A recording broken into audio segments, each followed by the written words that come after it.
전하기 쉬워서 어떻게 말씀을 전해야 되느냐라고 기도하던 중에 우연하게 이런 얘기를 하는 분을 들었습니다.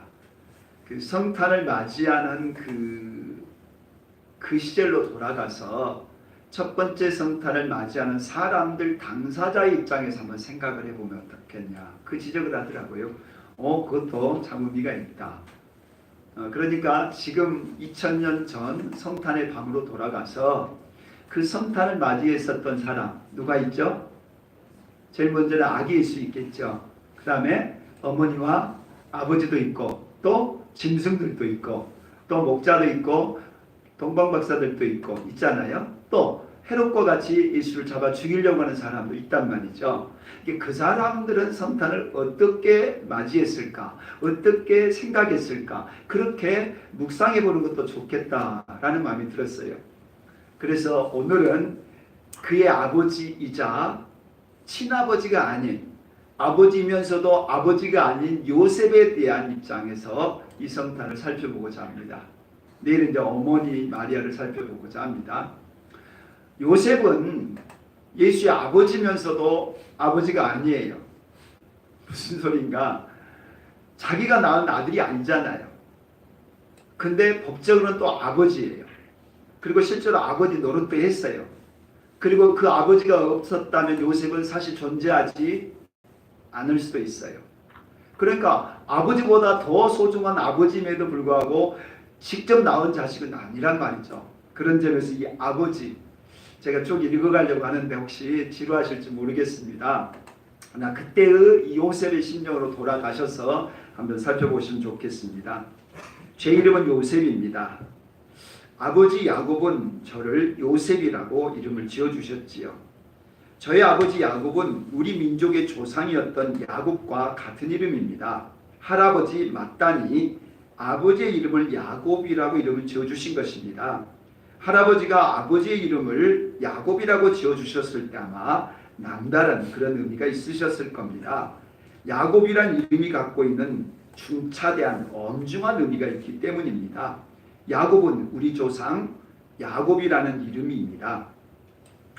우리 조상 야곱에게는 이삭이라는 아버지가 계시고 할아버지 아브라함이 계셨습니다.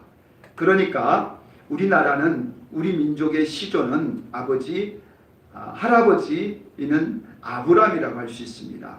그런데 이 아브라함에게는 두 아들이 있었습니다.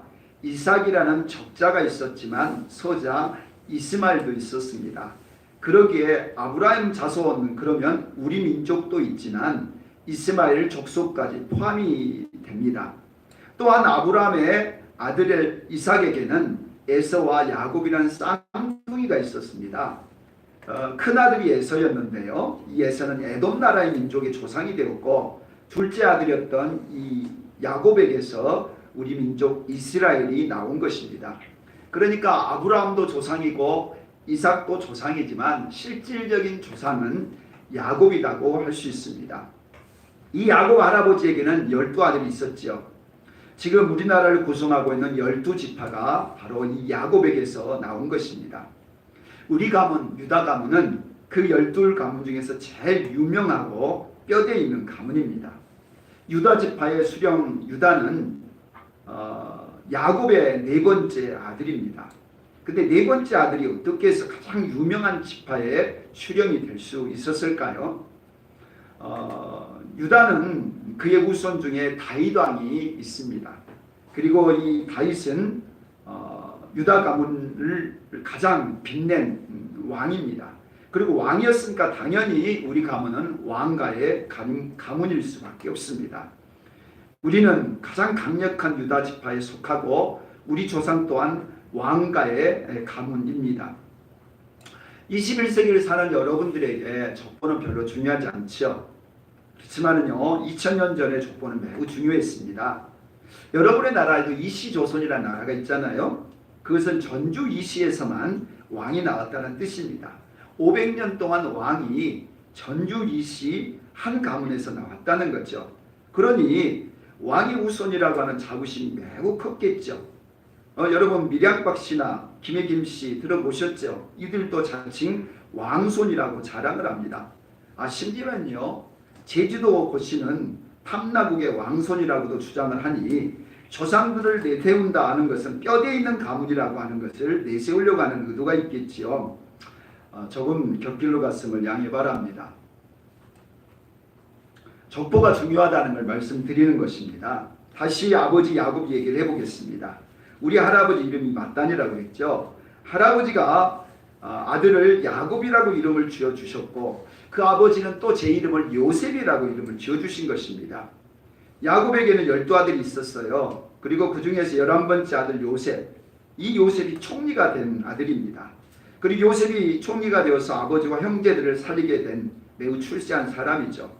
그런데요, 창세기 37장을 보면 야곱의 11아들이 이 요셉을 꿈쟁이라고 놀렸던 것이 있었어요. 근데 저도 이 요셉이란 이름 때문에 어렸을 때는 왕따 당하기도 하고 조롱당하기도 하고 비웃음을 받기도 했습니다. 왜냐하면 아버지가 야곱이고 제 이름이 요셉이었기 때문에 네가 뭔 요셉이냐라는 식의 조롱을 받았다는 것입니다. 그렇지만 그 옛날 요셉이 시련을 이겨내고 믿음으로 순종했던 것처럼 저도 묵묵히 하나님을 섬겨왔습니다. 제 직업은 목수입니다. 목수는 연장을 만들기도 하고 집을 만드는 사람이지요. 우리 시대에는 목축업을 하는 사람들이 많았습니다. 주업이 양을 치는 것이었죠. 그리고 올리브 농사를 하거나 포도를 재배하는 사람들도 있었습니다. 농토가 석회지였기에 농사짓기에 적합하지 않았습니다. 간혹 물이 있는 곳에는 보리와 밀을 농사하는 사람도 있었습니다. 저는 목수였기 때문에 별로 부유하지는 않았어도 가족을 먹여 살릴 수 있을 정도의 안정적인 직업이긴 했습니다. 목수는 기술도 있어야 하지요. 요즘으로 말한다면 앞서가는 직업군이다, 그렇게 말할 수 있습니다. 저도 나이가 들어서 결혼 정년기가 되었습니다. 결혼을 해야 될 나이가 되어서 저는 오랫동안 배필을 위해서 기도해 왔습니다. 아버지가 제 이름을 요셉이라고 이름을 지었다고 했잖아요. 그러기에 저는 요셉에 합당한 그런 가문을 일으키고 싶었습니다. 요셉처럼 총리는 못 되더라도 남들에게 유익을 끼치고 영향력을 끼치는 그런 사람이 되고 싶은 것이죠. 그래서 저는 믿음 좋은 배필을 만나고자 오랫동안 기도를 했습니다. 믿음 좋은 배필을 만나야만이 또 믿음의 가문을 이룰 수 있고 믿음의 가문을 이루어야만이 제 후손 속에서 또 요셉과 같은 그런 인물도 나오지 않을까라는 생각이 들었던 거죠.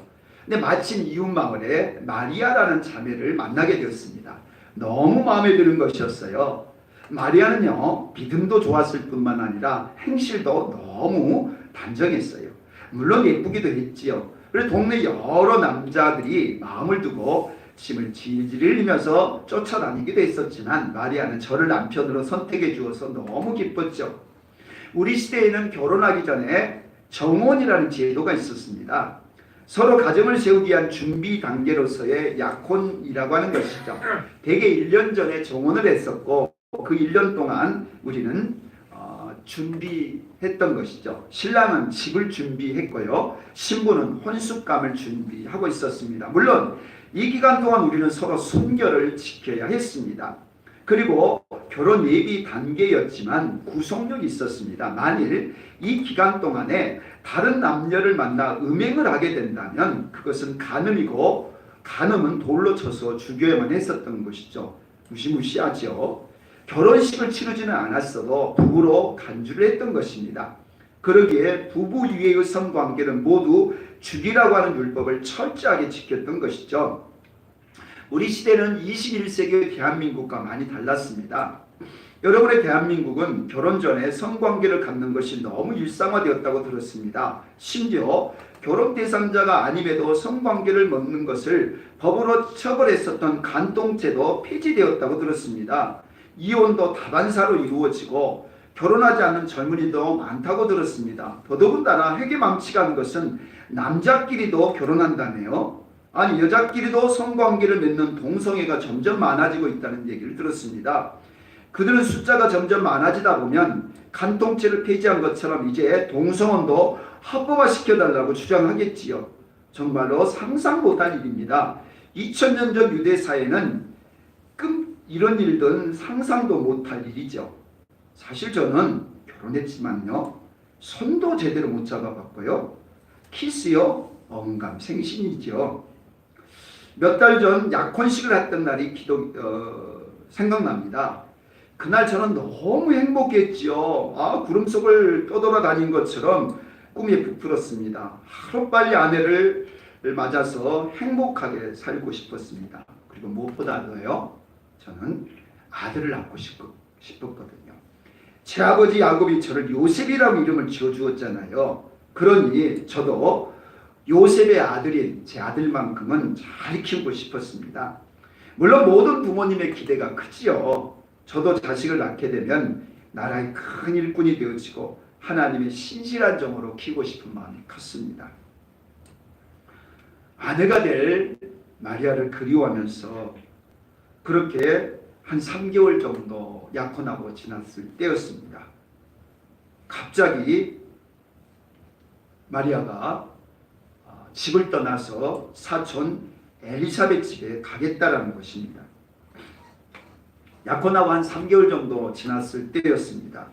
그런데 이 마리아의 표정이 굉장히 상기되어 있는 것이었어요. 그리고 이전에 마리아의 차분한 성격과는 다르게 흥분되어 있는 것입니다. 왠지 몰랐습니다. 그러면서 급하게 서두르면서 황급하게 이렇게 뛰어가는 뒷모습을 보면서 왜 마리아가 저럴까 하는 그런 생각을 가졌습니다. 사실 언니 집은 유다 산골에 있었고 저희가 살고 있는 나사렛과는 150km 정도 떨어져 있었습니다. 여자의 몸으로 홀로 이 150km를 간다는 것은 보통 일이 아닙니다. 그리고 3개월이 지나고 마리아가 돌아왔습니다. 그런데요, 마리아의 배가 약간 부풀어 있는 것입니다. 처음에는 펑퍼짐한 옷을 입어서 그런 줄 알았습니다.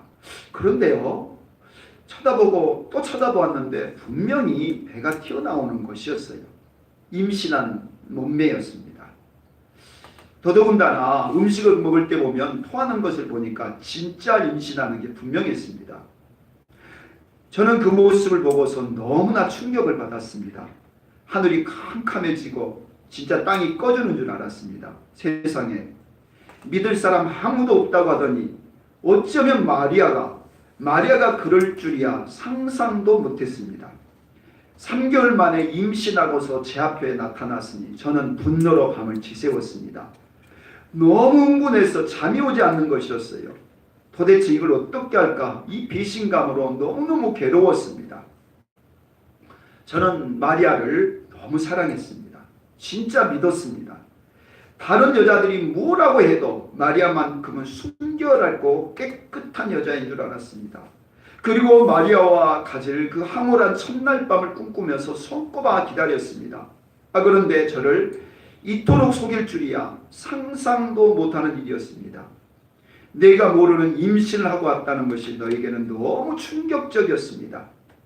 이때까지 마리아는 제게 아무런 언질이나 또한 태어날 아기에 대한 정보를 전해주질 않았습니다. 그러니 미칠 것 같았습니다. 저는 동침은커녕 손도 잡아보지 못했고 키스도 못했는데 남의 남자와 동침하고서 아기를 임신하고 왔으니 저는 더 이상 내버려둘 수 없었습니다. 남들은 제가 임신시켰다고 그렇게 여길 것입니다. 아니 제가 하지도 않는 일로 인하여 오해를 받기는 정말 싫습니다. 저는 지금까지 남들로부터 손가락질 받는 일을 한 번도 해본 적이 없습니다. 더더군다나 남들에게 손해 끼치는 일을 하고 싶지 않습니다. 이제까지 율법을 어긴 적도 없었고요. 또 이처럼 율법을 분명하게 어기는 이런 간음은 상상도 못할 일이었습니다. 그러기에 저는 충격이었고 참을 수가 없었습니다. 물론 저는 마리아를 사랑하지요. 그렇지만 마리아의 이 명백한 죄를 품고 갈 수는 없습니다. 마리아가 잘못한 것까지 제가 품어야 될 이유가 없잖아요.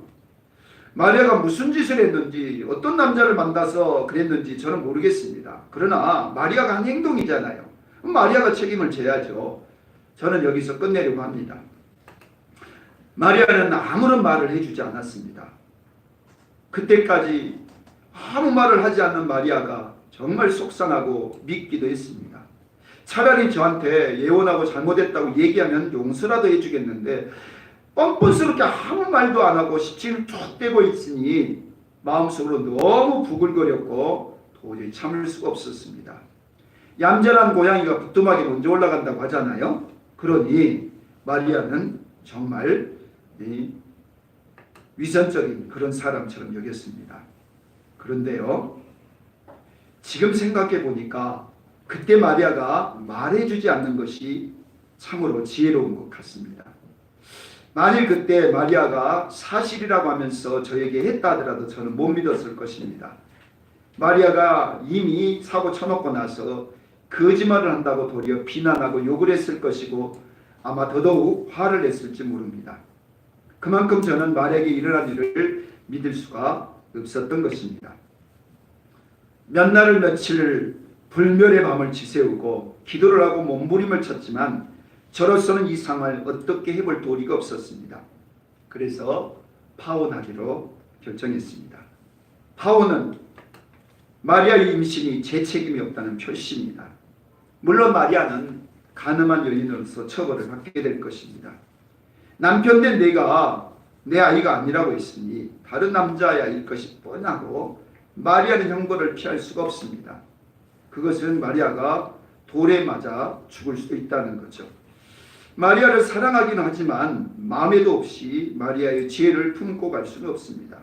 저는 최선을 다했고 이제 파혼을 하려고 합니다. 그리고 오늘 밤 지나면 저는 마리아에게 이걸 통보하고 파혼을 하려고 했습니다. 그런데 그날 밤이었습니다. 그날 밤 잠을 잤는데 꿈속에 평생 한 번도 경험해보지 않는 참으로 신기하고도 놀라운 일이 벌어진 것입니다. 꿈에 천사가 나타난 것입니다. 어떻게 천사인지 알았냐고요? 너무 분명했을 뿐만 아니라 너무나 생생한 꿈이었고 실제로 그 꿈대로 이루어졌기 때문에 그럽니다. 그 천사는 저에게 이렇게 말하는 것이었어요. 마리아가 임신한 것은 남자로 임신한 게 아니라는 것이었어요. 그리고 성령으로 잉태되었다라고 말씀하시는 거였어요. 물론 성령에 대한 얘기를 많이 들었지요. 그렇지만 성령으로 잉태됐다는 얘기는 금시초문이었어요. 그러면서 하신 얘기가 마리아가 아들을 낳는다는 것이었어요. 이제 3개월 조금 지났을 뿐인데 어떻게 아들인지를 아느냐고요. 성별도 분별하기 어려웠을 건데 아들이 태어난다는 거예요. 더더군다나 이름을 예수라고 이름을 지으라는 것이었어요. 예수? 예수라는 이름은 우리 가문에서는 한 번도 기록되지 않는 그런 이름입니다. 그런데 예수라는 이름을 지으라고 분명히 말씀을 하는 것이었어요. 저는 천사의 지시를 무시할 수 없었습니다.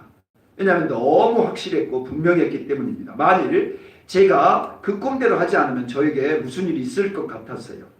그래서 일단은 마리아를 만나서 확인할 필요가 있었습니다. 그래서 마리아를 불러서 물었습니다. 그 전까지 제가 한 번도 마리아에게 물어보지 않았던 내용이죠. 그러자 마리아가 실토를 하는 것이었어요. 그것은 3개월 전에 있는 내용이었습니다.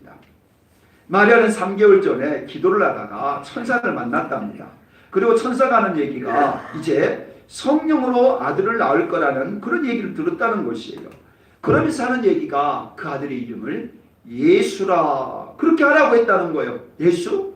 그것은 제가 밤에 천사로부터 들었던 이름이거든요. 근데 마리아에게도 예수라는 이름을 말했다는 것이에요. 그제서야 제가 마리아에게 나타났던 천사가 저에게도 나타나서 예수라고 똑같이 이름을 지어줬다라고 확신을 하게 되었습니다. 그러면서 마리아는 이렇게 말하는 것이었어요. 이 아들은 하나님의 아들일 뿐만 아니라 다윗의 왕위를 이어받는 그리스도라고 하는 신탁을 받았다는 것이에요. 저는 이 마리아가 했던 말을 받아들이게 되었습니다. 지금 생각해보면 정말 아찔한 순간이었죠. 만일 제가 그때 파혼을 선언했다면 어떤 일이 있었을까요? 제가 제 화를 참지 못하고 확인도 하지 않고 만약 파혼을 선언했다면 마리아는 아마 돌에 맞아 죽었을지 모릅니다. 그러면 마리아가 죽어요? 그 뱃속에 있는 아기도 죽었을 것 아니겠어요? 그러면 제가 그 순간 잘못한 것 때문에 하나님의 계획과 뜻을 무산시키는 엄청난 자가 되고 만 것이잖아요. 물론 제 잘못은 아니죠. 제가 잘못해서 파혼하겠다는 건 아니잖아요. 하지만은 하나님의 뜻을 묻지 않았고 제 뜻대로 하려고 했었던 그 결과가 무시무시한 결과를 낳을 뻔한 것이죠. 제가 화가 났다고 제 마음대로 해버렸다면 큰일 날 그런 상황이었는데 하나님이 아시고 천사를 보내주신 것이죠. 물론 제가 그런 일을 했다 하더라도 하나님은 또 다른 방법이 있으셨겠지만 저는 아기 예수의 아버지가 될 뻔한, 그리스도의 아버지가 될 뻔한 기회를 영원히 잃어버릴 뻔했던 거죠. 저희는 급하게 결혼식을 치루었습니다. 남들은 왜 그렇게 서두르냐고 그렇게 물었습니다. 아직 7개월 이상 시간이 남아있는데 유난히 법석 떤다고 수군거리기도 했습니다. 그리고 사고 쳐느냐고 그렇게 사람들이 손가락질하기도 했습니다. 하지만 마리아의 배가 점점 불러오는 것을 보고서 사람들에게 더 이상 속일 수는 없기 때문에 천수의 말대로 급하게 결혼식을 서둘렀습니다. 마리아를 보호해야 아기도 살 수 있기 때문입니다. 다행히 결혼식을 잘 치루었고 7개월이 지나서 오늘 밤 이렇게 출산하게 되었습니다. 그런데 말이지요, 호사다마라고 하죠. 꼭 좋은 일에는 마귀가 끼잖아요. 아니 아기가 태어날 시간이 이제 멀지 않았는데 갑자기 힘든 일이 생긴 겁니다. 로마 황제가 전 국민에게 고향으로 가서 호주가라는 명령을 내렸습니다. 저희 가문이 다윗 가문이라고 했잖아요. 다윗이 태어난 곳이 베들레헴입니다. 그러니까 이 베들레헴에 가라는 것입니다. 물론 베들레헴에 한번 가고 싶었죠. 베들레헴은 다윗의 증조모였던 룻과 보아스가 로맨스를 일으켰던 참으로 아름다운 곳이잖아요. 저도 한 번도 가보지 못했기 때문에 이 베들레헴 한 번은 가고 싶었어요. 그런데 지금은 아니지요. 이렇게 마리아가 위중한 상황인데, 그리고 출산 앞두고 있는데 어떻게 거기까지 가요? 하지만 달리 방법이 없어요. 황제의 명을 어길 수는 없잖아요. 그래서 출산을 앞두고 있는 이 배부른 산모를 데리고 이 베들레헴에 방문하게 된 것입니다. 그런데요, 가는 날이 장날이죠. 장날이 사람들이 엄청 많잖아요. 베들레헴에 사람들이 얼마나 많은지요. 저희 가문만 있겠어요. 사람마다 베들레헴에 와서 이 호적을 하려고 가득가득 집마다 차 있는 것이었어요. 베들레헴 어디에도 외부인이 잠잘 곳은 없었어요. 그래서 아기는 곧 나올 것 같은데 너무너무 급한 것이었어요. 부탁을 하고 예언을 해도 숙소가 생길리 만무했고 또한 출산할 수 있는 장소를 구하기도 어려웠어요.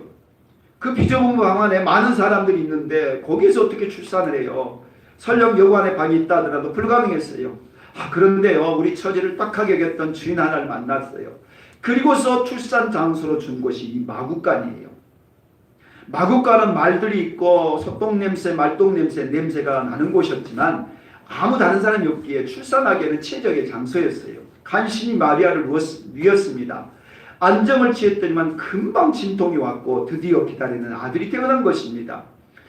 아기를 누울 것이 없어서 말들이 밥을 먹는 말밥통에 포대기를 덮고 그곳에 누워 있었습니다. 얼마나 다행스러운 일인지요. 길거리에서 출산했더라면 끔찍한 일이잖아요. 말구유라도 그래도 이곳에 출산할 수 있는 게 그래도 다행스러웠습니다. 저는 마음고생했지만 이 육체적인 고생을 하는 이 마리아 얼마나 고생했을까 싶습니다. 그런데요, 아기가 진짜 그리스도인 거예요. 진짜 그리스도인 것을 확인하는 사건이 2개 일어난 겁니다. 왜냐고요? 저도 천사의 말을 듣기도 했고 지금까지 함께 시간을 보내왔지만 긴가민가했죠. 제가 임신한 게 아니잖아요. 그런데요, 갑자기 몇 사람의 목자가 찾아온 것이었어요. 깜짝 놀랐어요.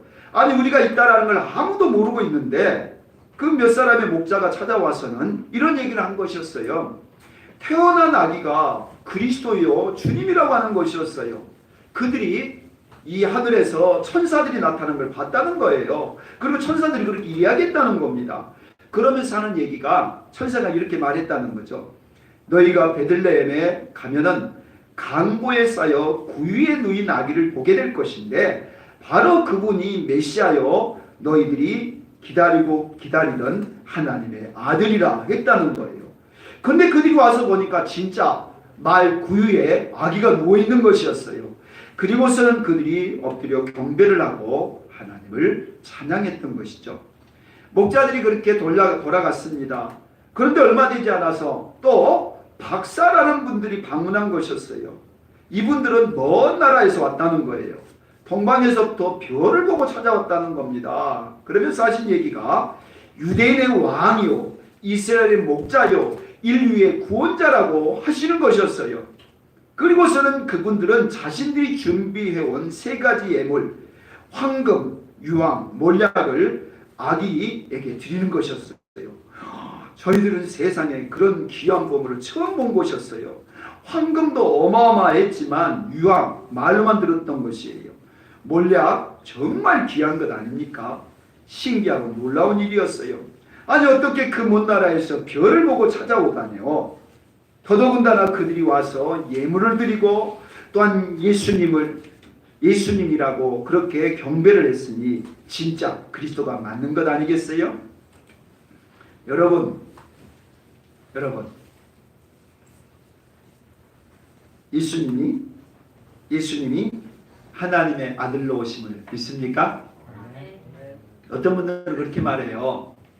마리아가 노마 부인에게 성폭행 당해가지고 임신했다, 그렇게 말을 해요. 어떻게 남자 없이 아기를 낳냐. 그러니까 모르지만 어떤 은밀한 곳에서 성폭행을 당했을 거다, 그렇게 말을 해요. 또 어떤 사람은요, 말을 안 하지만은 다른 예간 남자 만나가지고 임신했을 거다, 그렇게 말도 해요.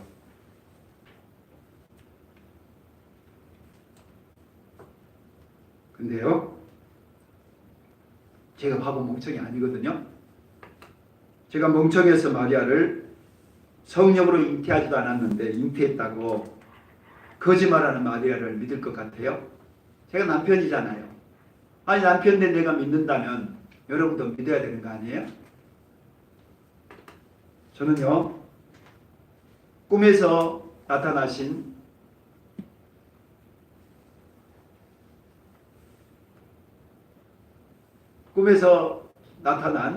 천사의 말도 믿지만요, 천사의 계시만 가지고 믿는 건 아니에요. 물론 마리아에게도 천사가 계시를 해준 것도 맞지요. 하지만은 이 목자의 증거와 동방박사의 증언을 들을 때 아기 예수가 그리스도고 메시아라고 하는 것을 제가 믿을 수 있게 되었어요. 여러분, 제가 아기 예수를 진짜 하나님의 아들을 믿는데 여러분은 왜 의심하고 부인하려고 하십니까? 제가 아기에 대해서 알면 더 많이 알 것 아니겠어요? 제가 마리아를 의심해도 더 많이 의심하지 않겠어요? 그런데 제가 그런 의심과 두려움도 벗고 마리아를 믿고 아기 예수를 믿고 있다면 여러분은 당연히 믿는 게 당연하지 않아요? 진짜 믿어지지 않는다면 저처럼 하나님께 기도해 보시든지요. 저도 고민했거든요. 의심하다가 저도 기도 중에 천사를 만난 것 아닙니까? 이제 저는 성경이 기록한 바대로 예수님을 믿습니다. 여러분도 아기 예수님이 주님이신 것을, 그리스도이신 것을 믿어지시기를 바라기